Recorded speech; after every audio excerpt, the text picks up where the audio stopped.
नमस्कार, सोशल संवाद में स्वागत है। मैं शशि भूषण। कोरोना वायरस को लेकर लगातार कुछ नई बातें निकल कर आ रही हैं। कभी कुछ लोग ये कहते हैं कि तीसरी लहर जो आने वाली थी उससे डरने की ज़रूरत नहीं है, अब वो नहीं आएगी। वहीं कुछ देर बाद जो है ये बयान आता है कि कोरोना की तीसरी लहर अक्टूबर से सितंबर के बीच में इस देश में आ सकती है। उससे बचने के लिए बस एक ही तरीका है। हालांकि ये बयान नीति आयोग के जो है सदस्य हैं उनका आया है और उन्होंने कहा है कि नीति आयोग के सदस्य बोले कि सितंबर से अक्टूबर में आ सकती है कोरोना की तीसरी लहर। बचने का सिर्फ एक ही तरीका है। क्या वो तरीका है वो हम बताते हैं, लेकिन उससे पहले आप देखिए इस देश में कोरोना वायरस के नाम पर तरह तरह की बातें करके लोगों को एक तरह से जितना कोरोना वायरस की वजह से नुकसान नहीं हो रहा, उतना जो है मानसिक तौर पर जो है एक तरह से टॉर्चर करने की काम किया जा रहा है।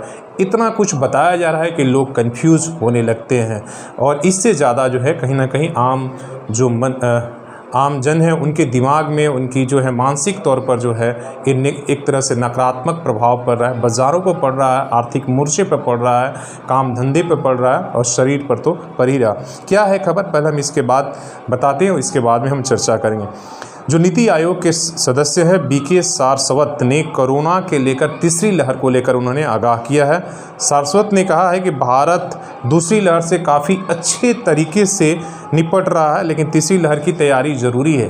हालांकि ये अच्छे तरीके से कैसे निपट रहा नीति आयोग के लोग जानते हैं। इस देश में आपने देखा कोरोना के दूसरी लहर में किस तरीके से आम आदमी जो है हॉस्पिटल के बाहर अपना दम तोड़ रहा था, ना ऑक्सीजन मिल रहा था, ना दवाई मिल रही थी, ना वेंटिलेटर मिल रहा। लेकिन इसके बाद भी इनके अच्छे से निपटने का क्या परिभाषा है आप सब बखूबी से जानते हैं। लेकिन ऐसे लोग जो बड़े पदों पर बैठे हैं सिर्फ इस तरह का बयानबाजी करते हैं।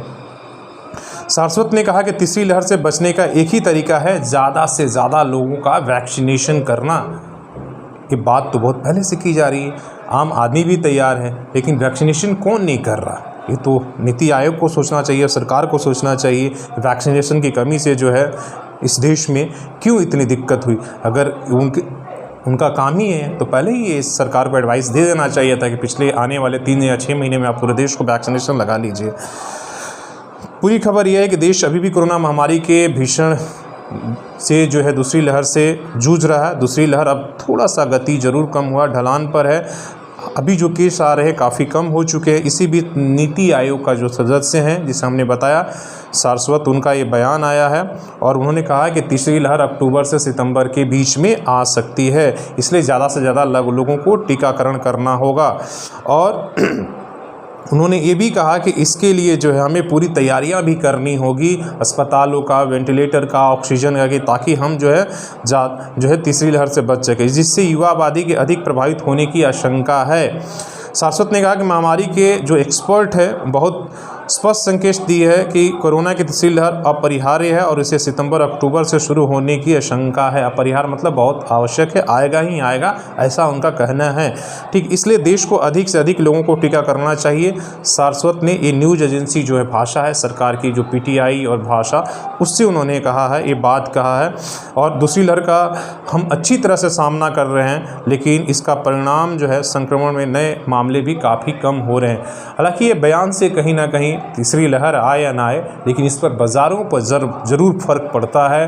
और इससे लेके जो है खासकर जो बाकी चीज़ है मेडिसिन जो मार्केट है, इन तमाम चीज़ों पर फ़र्क पड़ता है इस तरह के बयान से। हालांकि अच्छा होगा कि इन तरह के बयानों से देने से ज़्यादा सरकार और नीति आयोग जो है तैयारियों पर अगर जोर लगाए और जो वैक्सीनेशन की बात हो उसमें और तेज़ी ला जाए। अगर आपने अभी तक सोशल संवाद को सब्सक्राइब नहीं किया है तो ज़रूर कर लें और अच्छी लगे रिपोर्ट तो लाइक और शेयर करना ना भूलें। धन्यवाद।